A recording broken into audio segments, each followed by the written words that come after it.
Joining me now is Wrong Speak publishing founder Adam B. Coleman, the author of Black Victim to Black Victor, identifying the ideologies, behavioural patterns and cultural norms that encourage a victimhood complex. Adam, welcome. Well, we spoke about Daniel Penny's acquittal earlier in the show. Now, you've written this great piece about how the victim's father blamed racism and the system for his son's death. Tell us about that. Yeah, the press conference, the thing that stood out for me was his statement that we need to do better. Society needs to do better when it comes to these particular situations. And the only thing that can come to mind is, well, where have you been? We know that his father was essentially estranged from him for quite some time. After his mother was murdered, he ultimately ended up in foster care and then aged out of the foster care system and was on the streets. So why is society more responsible for his son than he was as a father? And I just think that often we look at the end result. Obviously, you can debate whether this man deserved to be chokehold or not, and people can disagree on that. But I think we can all agree that every child deserves a chance. Every child deserves both their parents. And so when one of their parents pops up out of nowhere, seemingly reaps some sort of reward, whether that's true or not, the impression is that his father was absent. When your kid is in foster care for 4 years and you're nowhere to be found, I can't come up with another word other than you've neglected your child. It's so true, and he just seems to be trying to absolve his own personal responsibility. I mean, we've seen how absent fathers play a role in, crime rates. There have been studies about this. It's such a good point. Now, Donald Trump is expected to be named Time Magazine's Person of the Year, something he was also awarded in 2016 after he won the presidential election. What do you make of this?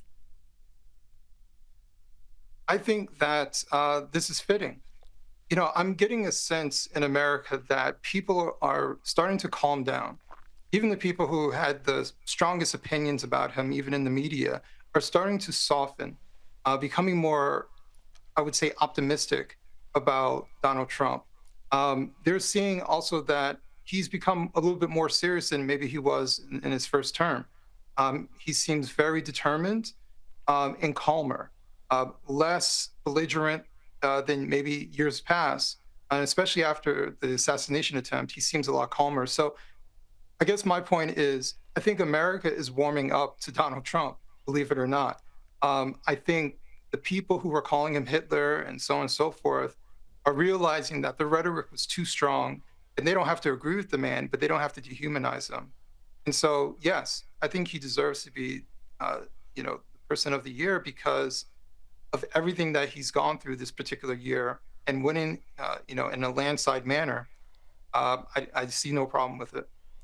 It's funny you mention Hitler because he was once Time's Person of the Year too, but I think you're absolutely spot on, Adam. I think there is a real shift, which is great, but on the other hand will give us less content for shows like this. Look, Google has been trolled on social media for their recent woke Christmas ad featuring a non-binary TikTok star shopping for Christmas. Have a look. So dry. This winter dryness is not it, especially when I have so many holiday looks to pull off. Thankfully, I know just the thing. And it's in stock nearby. Hydrated skin is a gift to everyone. No wrapping needed. Happy holidays to me. Adam, why? I think Google and other big tech firms are going to be the last ones to hold out when it comes to DEI propagandized marketing. But I think other companies are realizing it's not benefiting them. You're seeing less and less of it in our commercials. You're seeing more companies move away from DEI, as far as a practice within their corporations. They're realizing that there's no particular benefit, financially. It doesn't make a whole lot of sense within the corporation. It doesn't make them any money. It only just siphons more money from their budgets. And on top of that, it divides people. It's very divisive, the way they are going at it. But from a marketing standpoint, the whole point of marketing is to appeal to as many people as possible.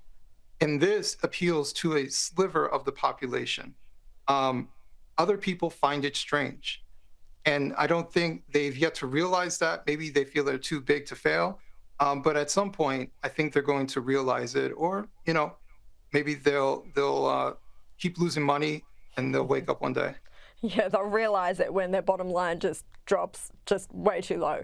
Now, Canadian Prime Minister Justin Trudeau went on an unhinged rant about Trump this week, suggesting that his win was a setback for women.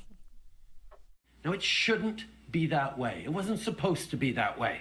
We were supposed to be on a steady, if difficult sometimes, march towards progress.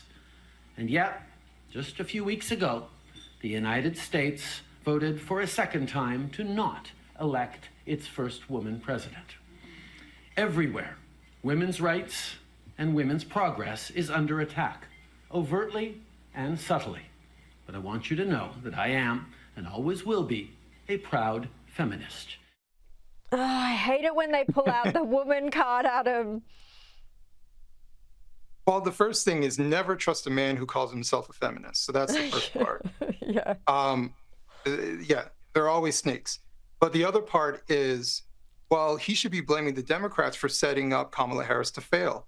I mean, you send any candidate out there to basically run for 2 months in a process that normally takes over a year, and tell her that, yeah, you can win this one. They set her up to fail. If she even had a chance, she would have needed far more time, and it wasn't going to be just enough money. She needed prep work. She needed to be tested. That's why they have a primary process. But, the Democrats and their primary process idea, it doesn't mean a whole lot. We saw what happened in 2020, what they did with Bernie Sanders, and how they propped up Joe Biden to take that position. So, if he wants to blame anybody for women not coming through, blame the Democrats. Yeah, well, I dare say they won't be doing that very time soon, but you're spot on. Thank you, Adam Coleman, for your time.